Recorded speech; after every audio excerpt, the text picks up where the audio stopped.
तो स्टार्ट होता है बच्चों प्रोजेक्टाइल मोशन। चैप्टर का नाम है मोशन इन अ प्लेन।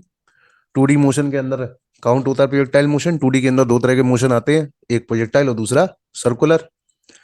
यहाँ इस पार्ट के अंदर आप देखेंगे प्रोजेक्टाइल मोशन, जो कि दो पार्ट में फर्दर डिवाइडेड होगा, ऑब्लिक और हॉरिजॉन्टल। प्रोजेक्टाइल का मतलब है मोशन इन अ प्लेन। चलते हुए प्लेन से आपने बॉम्ब फेंका, तो ये जो बॉम्ब है ये मूव कर रहा है एक्स वाई प्लेन के अंदर।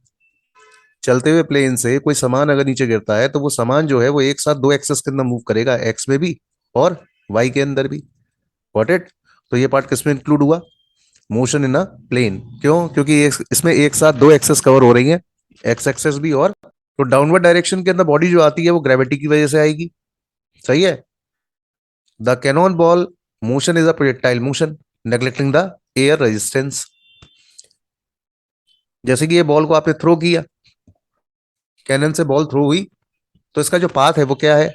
यानी कि इसको आप क्या बोलोगे? इसको आप बोलोगे प्रोजेक्टाइल मोशन, क्योंकि ये एक साथ दो एक्सेस में चल रही है, एक्स में भी और वाई के अंदर भी। एक्स में वेलोसिटी जो है वो कांस्टेंट है, लगभग 60 मीटर पर सेकंड। लेकिन वाई में जो वेलोसिटी है वो पहले तो डिक्रीज कर रही है और फिर इंक्रीज कर रही है। सही है। तो एक्स और वाई में चलने वाला ये मोशन जो हुआ वो किस में आ जाएगा? 2 डायमेंशनल मोशन के अंदर आ जाएगा। कंडीशन क्या है? एयर का रेजिस्टेंस नेग्लेक्ट करना है, यानी एयर का फ्रिक्शन नेग्लेक्ट करना है आपको।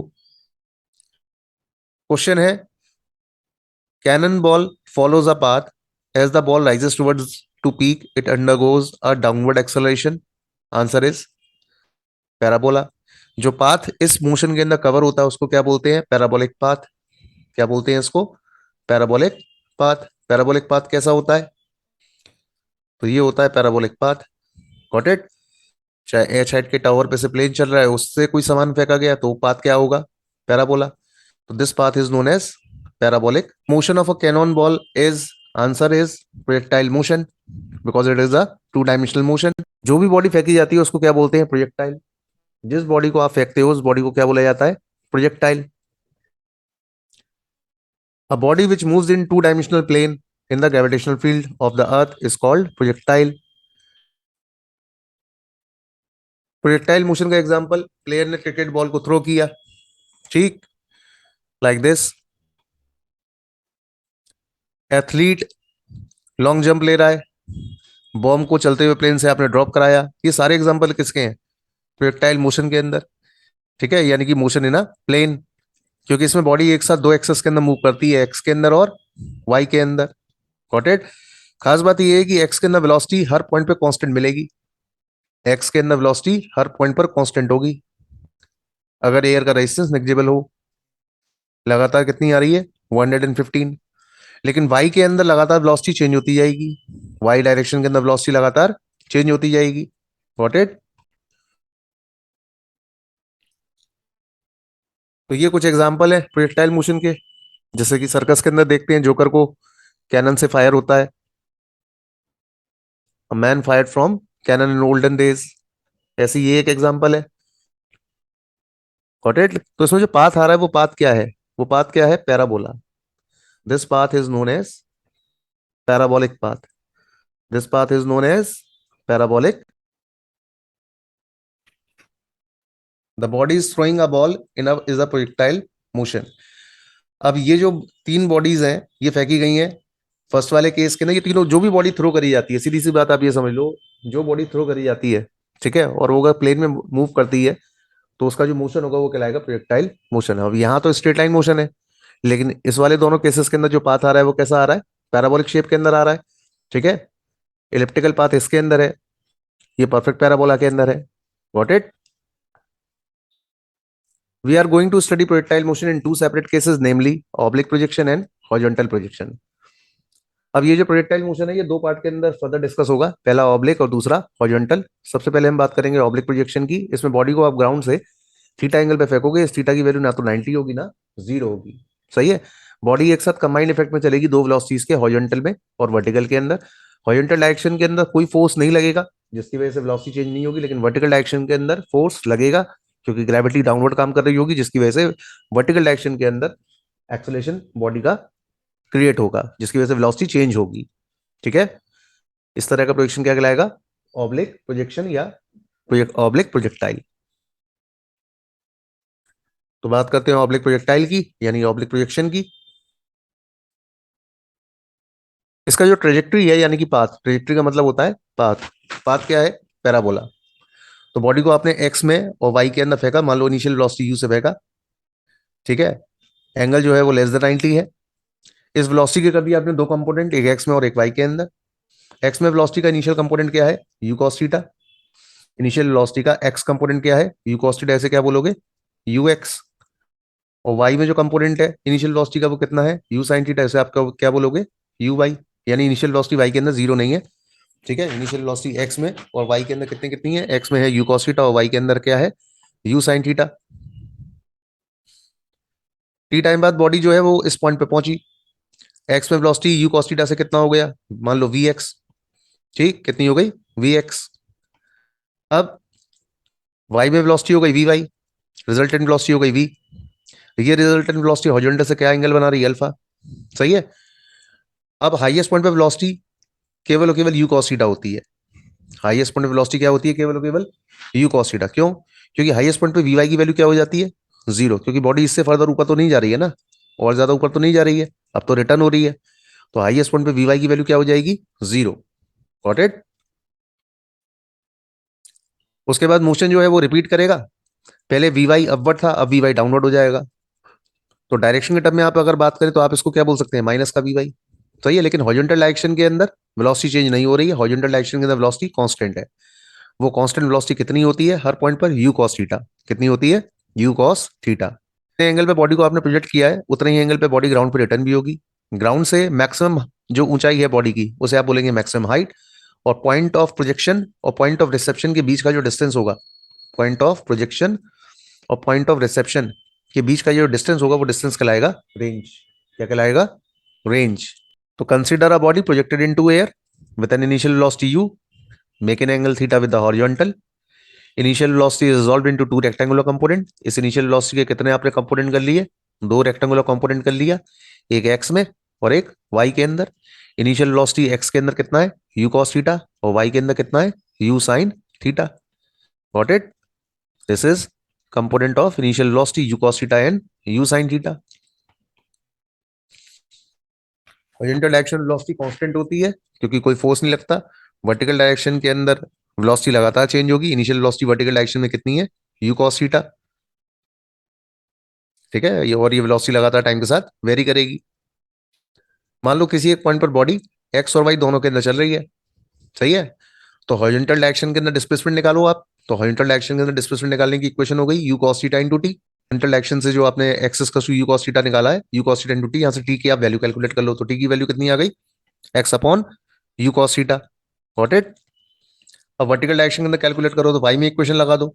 तो वाई में इक्वेशन हो जाएगी you sine theta into t minus half g t square.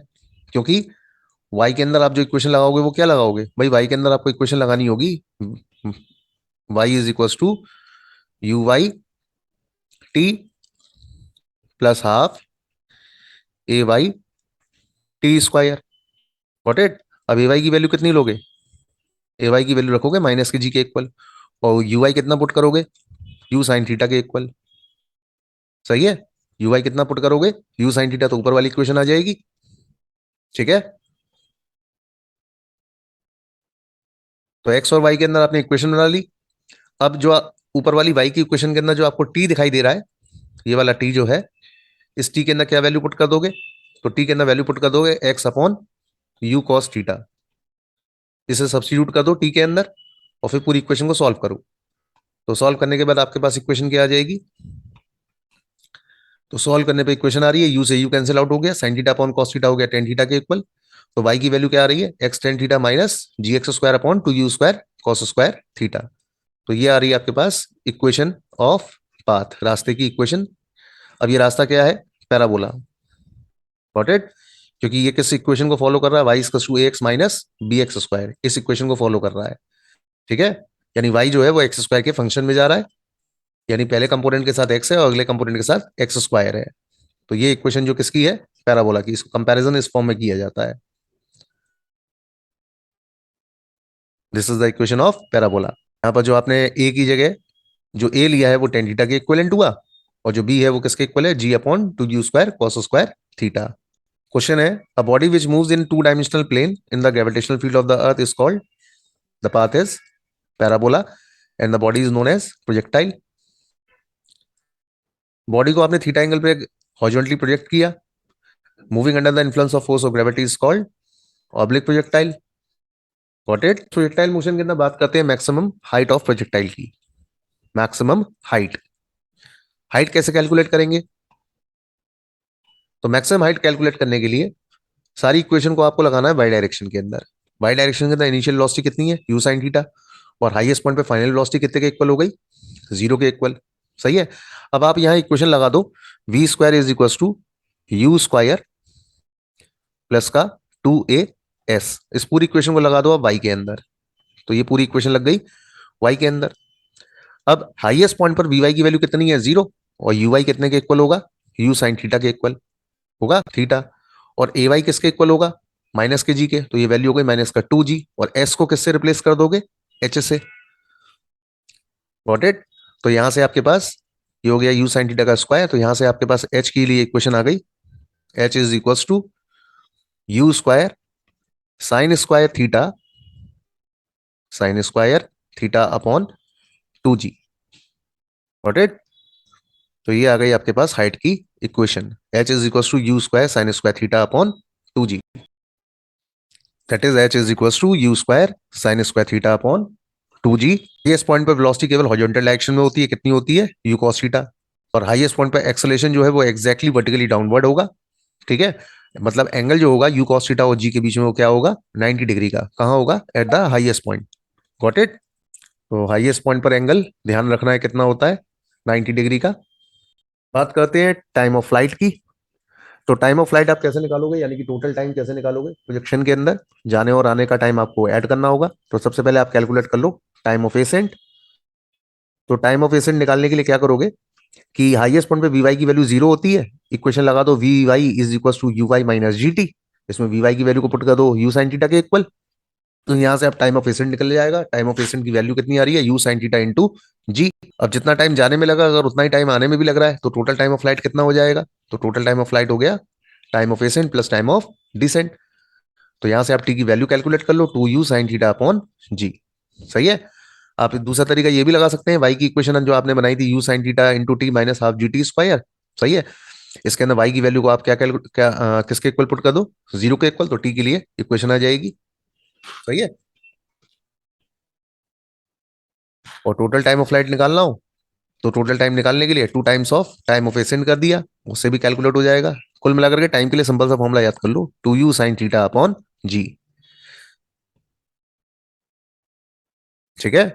Time of ascent time of descent के बराबर कब होगा, जब एयर का फ्रिक्शन नेग्लिजिबल मान लिया है, एयर का फ्रिक्शन काउंट नहीं कर रहे हैं। ठीक है, या फिर आप ये कह लो कि पैराबोलिक पाथ की सिमेट्री की वजह से जितना टाइम जाने में लगेगा उतना टाइम आने में भी लगेगा, versus 2u sine theta upon G. This is time of flight. Next बात करते हैं हॉरिजॉन्टल रेंज की। हॉरिजॉन्टल रेंज अगर आपको निकालना है तो इनिशियल वेलोसिटी हॉरिजॉन्टल में कितना है, U cos theta. Horizontal direction में कोई भी फोर्स तो लग नहीं रहा है, तो एक्सेलरेशन एक्स में कितना हो गया, 0। तो डिस्टेंस ट्रेवल कैसे निकालोगे, तो डिस्टेंस ट्रेवल निकालने का क्या तरीका हुआ, horizontal speed into time of flight. Got it. तो आप आर निकालोगे, जो कि आर क्या है, डिस्टेंस। हॉरिजॉन्टल स्पीड कितनी है, यू कॉस थीटा, इसमें मल्टीप्लाई कर दो टी का, यानी कि टाइम ऑफ फ्लाइट का। तो सॉल्व करोगे तो वैल्यू रेंज की कितनी आ जाएगी, u cos theta into 2u sine theta. Solve करोगे तो वैल्यू आ गई 2u square cos theta sine theta cos theta upon g, यानी u square 2 sine theta cos theta को क्या लिख सकते हैं, sine 2 theta. Got it. 2 sine theta cos theta को क्या लिखा जा सकता है, साइन 2 थीटा। तो रेंज के लिए क्या वैल्यू आ गई, u square sine 2 theta upon g. अब मैक्सिमम रेंज अगर आपको चाहिए तो थीटा कितना होना चाहिए, तो थीटा होना चाहिए 45 डिग्री का, क्योंकि जब थीटा 45 होगा तो 2 थीटा कितना हो जाएगा, 90 डिग्री, और साइन 90 की वैल्यू कितनी होती है, 1। इससे ज्यादा रेंज हो नहीं सकता। तो मैक्सिमम रेंज के लिए क्या फॉर्मूला आ जाएगा, U square upon G. This is the maximum range. कब, जब साइन 2 थीटा की वैल्यू कितने के इक्वल पुट कर दोगे, 1 के इक्वल। सही है। ऐसा करने के लिए थीटा कितना होना चाहिए, 45 डिग्री, यानी रेंज मैक्सिमम तब होगा जब थीटा कितना होगा, 45 डिग्री का। आप बॉडी को थीटा से फेंको या 90 माइनस थीटा से फेंको, यानी ग्राउंड से थीटा या 90 माइनस थीटा से फेंको, रेंज की वैल्यू सेम होगी। 45 डिग्री का एंगल वो एंगल होगा जिसपे कि रेंज की वैल्यू सबसे ज्यादा आएगी। 45 डिग्री का एंगल वो एंगल होगा जिसपे कि रेंज की वैल्यू सबसे ज्यादा होगी। कौन से एंगल पर, 45 डिग्री पर। बाकी अगर एक एंगल थीटा है, दूसरा एंगल 90 माइनस थीटा है, तो रेंज की वैल्यू सेम होगी, यानी 30 से 60 से रेंज की वैल्यू सेम होगी। Projectile at any instant horizontal component remains constant at all the places, while vertical direction के अंदर acceleration due to gravity has no component along the horizontal. Horizontal component of velocity after any time, vx की value कितनी रहेगी, u cos theta के equal रहेगी। Vertical direction के अंदर velocity लगातार चेंज होगी, वर्टिकल डायरेक्शन के अंदर वेलोसिटी कितनी होगी टी टाइम बाद, तो वर्टिकल डायरेक्शन वेलोसिटी निकालने के लिए U Y minus G T लगा दोगे, यू वाई की जगह पुट कर दोगे U sine theta minus G T. Net velocity कितनी हो गई, तो नेट वेलोसिटी हो गई V X I cap plus we Y J cap. V X के अंदर क्या पुट कर दोगे यू कॉस थीटा, और वी वाई के अंदर क्या पुट कर दोगे U sine theta minus G T into जे कैप। तो रिजल्टेंट वेलोसिटी आ जाएगी इस हिसाब से अंडर रूट में we x square plus we Y square करके, तो वैल्यू हो गई अंडर रूट में यू कॉस थीटा का whole square plus U sine theta minus G T का होल स्क्वायर। अब ये रिजल्टेंट वेलोसिटी हॉरिजॉन्टल से मान लो कितना एंगल बना रही है, मान लो अल्फा, तो टेन अल्फा निकालने के लिए टेन अल्फा कैसे निकालोगे, y component divide by x component, तो अल्फा की वैल्यू हो गई टेन बस v y upon v x. सही है।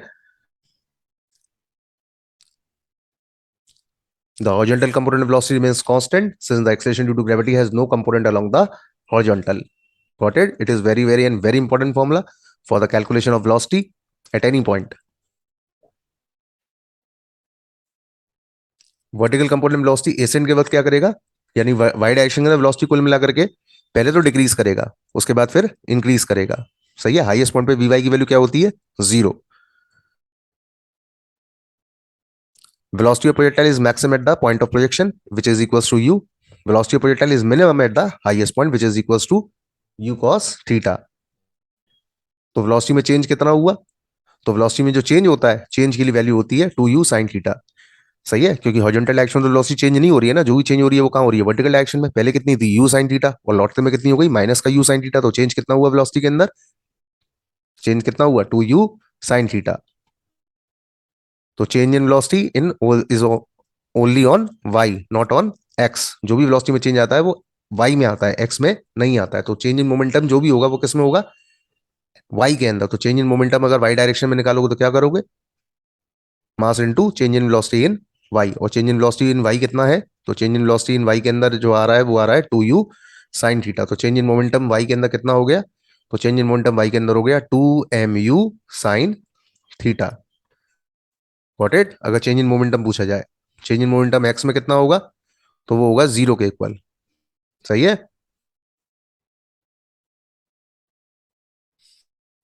तो ये हो गया चेंज इन मोमेंटम। अगर आपको एवरेज वेलोसिटी निकालनी है तो total displacement upon total time करेंगे। टोटल डिस्प्लेसमेंट हुआ रेंज के इक्वल, डिवाइड कर दो टाइम ऑफ फ्लाइट के साथ, तो इससे निकल के आ जाएगी एवरेज वेलोसिटी। उसके बाद angle between velocity and acceleration of projectile, तो जो एंगल है वो 90 और 180 के बीच में होता है। हाईएस्ट पॉइंट पर ये एंगल 90 डिग्री का होता है। सही है, is 90 degree at the highest point. तो डॉट प्रोडक्ट अगर निकालोगे वेलोसिटी और एक्सेलरेशन का हाईएस्ट पॉइंट पर, तो आंसर हमेशा कितना आएगा, जीरो। Got it. जाते वक्त डॉट प्रोडक्ट की वैल्यू क्या होगी, नेगेटिव। जाते वक्त क्या होगी, नेगेटिव। जीरो 90 से 180 के बीच में। सही है, जीरो और 90 के बीच में, यानी कि during descent the dot product is positive. Got it.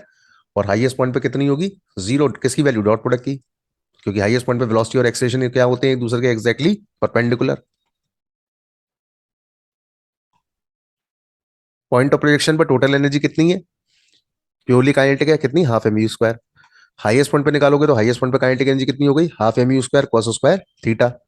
अब इसमें हाफ एम यू स्क्वायर किसके इक्वल है, टोटल के इक्वल है। किसके इक्वल है, टोटल के इक्वल है। ये तो हो गई किसकी बात, काइनेटिक की बात। सही है। तो kinetic energy at the highest point अगर निकालना हो तो इस फॉर्मूले का यूज करो। अब पोटेंशियल का अगर निकालोगे तो पोटेंशियल के लिए हो गया total energy into sine square theta. ये काइनेटिक के लिए हो गया, ये पोटेंशियल के लिए हो गया। रेशियो निकालते हो इसका, काइनेटिक और पोटेंशियल का, तो पोटेंशियल सॉरी पोटेंशियल और काइनेटिक का रेशियो निकालते हो तो पोटेंशियल की वैल्यू लिखी हुई है E total upon E total into sine square theta, और काइनेटिक का है E total into cos square theta. दोनों को डिवाइड कर दोगे तो वैल्यू कितने के इक्वल आ जाएगी, टेन स्क्वायर थीटा के equal. Got it. If T is the time of flight of projectile maximum height, अगर टी जो है वो टाइम ऑफ फ्लाइट है तो मैक्सिमम हाइट कितनी हो सकती है, 1/8 जी टी स्क्वायर, क्योंकि टाइम कितने के इक्वल होता है, 2u साइन थीटा अपॉन जी। यहां से तुम u की वैल्यू को निकालोगे तो कितना हो जाएगा, G T upon 2 sine theta. सही है। और हाइट के लिए फॉर्मुला क्या निकाला है, u square sine square theta upon 2g। तो इसके अंदर u की आप वैल्यू को पुट कर दो, GT अपॉन 2 साइन थीटा का whole square into sine square theta by 2G। Solve करो पूरी वैल्यू को, तो वैल्यू कितनी हो गई 1/8 GT स्क्वायर। ये फॉर्मूला तब लगेगा जब आपको क्वेश्चन के अंदर टाइम ऑफ फ्लाइट दिया हुआ है और हाइट मैक्सिमम हाइट मांगी गई है, तो उस सिचुएशन के अंदर डायरेक्टली लगा दो 1/8 GT स्क्वायर। Got it.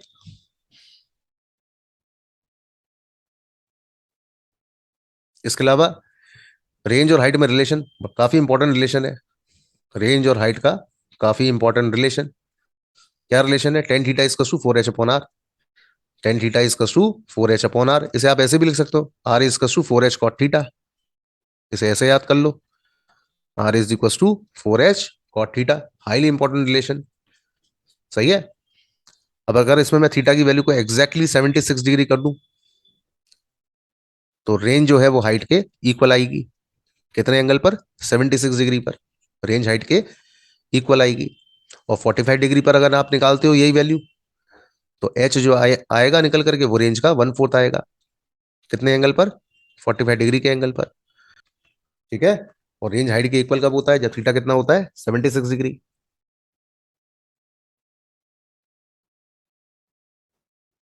तो रेंज और हाइट के बीच का रिलेशन क्या हुआ? tan theta is to 4h upon R, या r is to 4h, r is equal to 4h cot theta. Got it. उसके बाद टाइम, रेंज और एंगल ऑफ प्रोजेक्शन में रिलेशन अगर निकालना है, तो टाइम का formula 2u sin theta upon g, और रेंज का u square sin 2 theta upon g. तो इनके बीच में रिलेशन क्या बनेगा? सही है। तो पहली इक्वेशन का स्क्वायर करके उसे दूसरे से डिवाइड कर दो, तो रिलेशन क्या आ जाएगा निकल करके? GT square is to 2RT। ठीक है। GT square is equal to 2R tan theta. या आप ये कह लो कि R tan theta is equal to GT square by 2, जिसकी वैल्यू कितने के इक्वल हो जाएगी? 4h के। अब अगर इस थीटा की वैल्यू 45 डिग्री है, तो रेंज जो होती है वो मैक्सिमम होती है। 76 डिग्री वो एंगल होगा जिसपे की रेंज और हाइट दोनों एक दूसरे के इक्वल होंगे। 76 डिग्री का मतलब थीटा कितना होना चाहिए? tan inverse 4।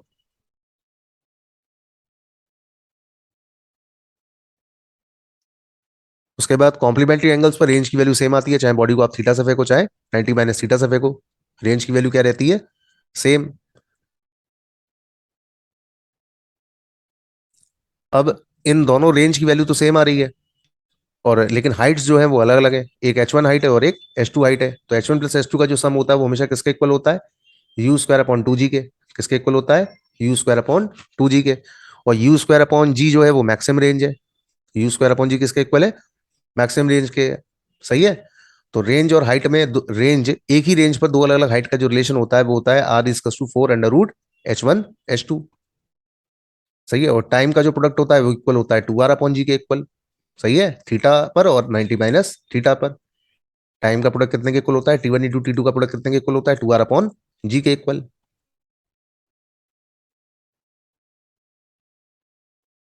Got it. तो ये कुछ रिलेशंस हैं जो कि याद रखने हैं चैप्टर के अंदर।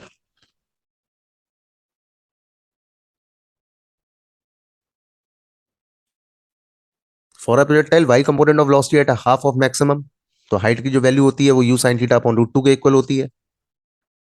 इसका अगर प्रूफ निकाला जाए तो वैल्यू आती है निकल करके इस तरीके से। ठीक है। इसके अंदर सिंपली ये वाला फॉर्मूला याद कर लो, काम में आएगा ये।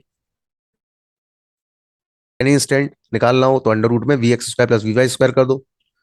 अब इसमें वी एक्स की जो वैल्यू है वो तो यू कॉस थीटा के इक्वल पुट करोगे, वी वाई कितना पुट करोगे? You sine theta upon root 2। कब? At half of maximum height. तो ये वैल्यू उसमें पुट करते ही इक्वेशन आ जाएगी। क्या इक्वेशन आएगी? V is to u under root में 1 plus cos square theta upon 2। अब अगर पाथ एक प्रोजेक्टाइल का दूसरे प्रोजेक्टाइल के रेस्पेक्ट में निकालते हैं, तो पहले वाले प्रोजेक्टाइल के लिए एक्स की वैल्यू कितनी हो गई? U one cos theta one into t. Y one की वैल्यू हो गई u one sine theta one into t minus half g t square. और दूसरे प्रोजेक्टाइल के लिए एक्स की वैल्यू कितनी हो गई? तो दूसरे प्रोजेक्टाइल के लिए एक्स की वैल्यू हो गई u two cos theta two into t, और वाई टू की वैल्यू कितनी हो गई? U two sine theta two t minus half g t square. अब डेल्टा एक्स की वैल्यू निकालो और डेल्टा वाई की वैल्यू निकालो। ठीक है। और दोनों को कर दो आपस में डिवाइड, यानी delta y upon delta x निकाल लो।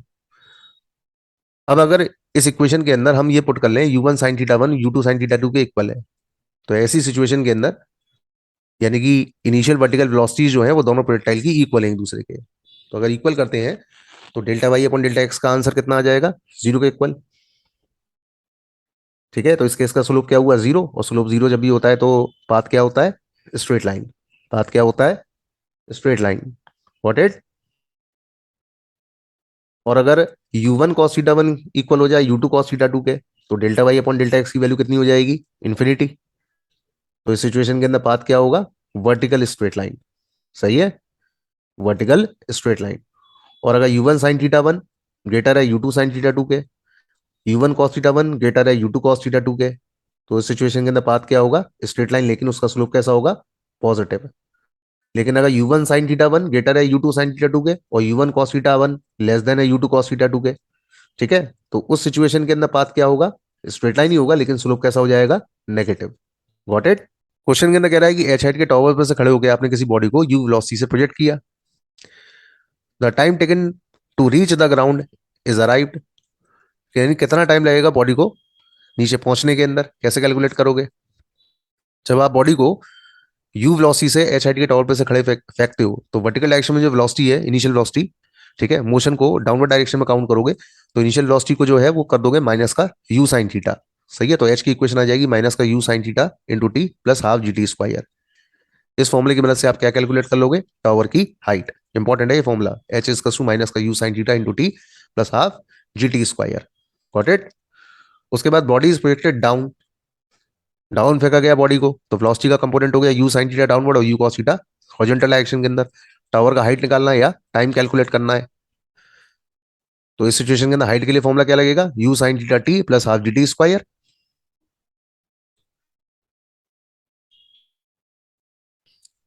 इस क्वेश्चन के अंदर कह रहा है the body is projected with a velocity u at an angle theta to the horizontal radius of curvature of trajectory when the velocity vector makes an angle alpha with the horizontal। सही है, कैसे निकालोगे इसको, तो velocity vector horizontal से कितना angle बना रही है, अल्फा, हाईएस्ट पॉइंट पर। सही है, तो हॉरिजॉन्टल डायरेक्शन वेलोसिटी कितनी होती है, यू कॉस थीटा। आप जी का कंपोनेंट करोगे हॉरिजॉन्टल डायरेक्शन के अंदर, तो वैल्यू हो गई जी कॉस अल्फा, क्योंकि जी कॉस अल्फा वाला कंपोनेंट ही तो वेलोसिटी के परपेंडिकुलर है, और हाईएस्ट पॉइंट वो सिचुएशन होती है जिस पर कि जी और यू कॉस थीटा क्या होते हैं, एक दूसरे के म्यूचुअली परपेंडिकुलर। तो आपको क्या निकालना है, radius of curvature of the trajectory.